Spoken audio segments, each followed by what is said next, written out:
Hi everyone!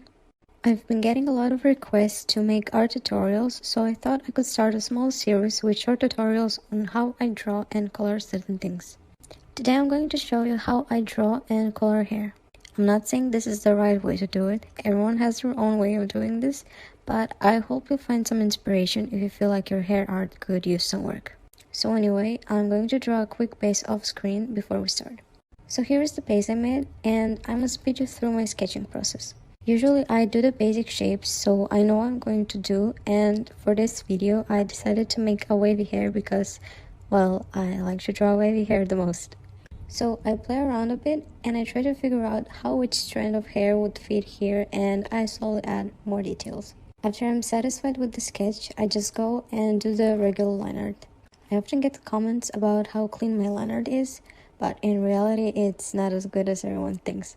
I do my best, but I'm not the greatest at it. So after I do my line art, I fill everything in with the colors, and I've noticed that I don't get the perfect feel, so I basically select the layer of the base color and then I outline that layer. After that, I add a new multiply layer and fill it with the gradient of the same color as the base one. Then I like to add another multiply layer, and this time I go in with a grayish color and basically add the shadows to the edges so it looks nicer. This usually takes a few minutes, so it's a perfect way to quickly add the shadows to your hair. Next, I add a new multiply layer, and this time I select the base color again and add more shadows to the edges with a marker brush. I usually skip this part when I'm drawing hair for my webtoon because the hair doesn't have to look as detailed. But I do like to add this part when I'm working on commissions and raffle prizes. Now comes my favorite part, and that's adding highlight to the hair.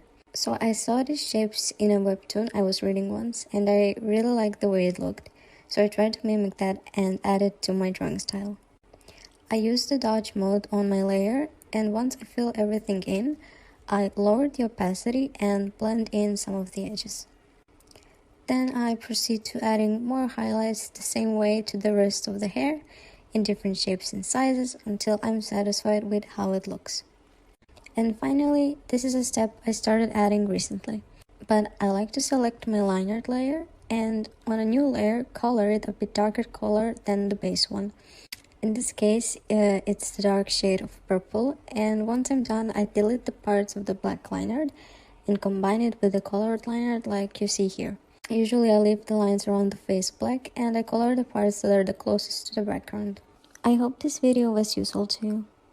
If it was, please leave a like and comment which tutorial should I do next. Thank you so much for watching. Until next time.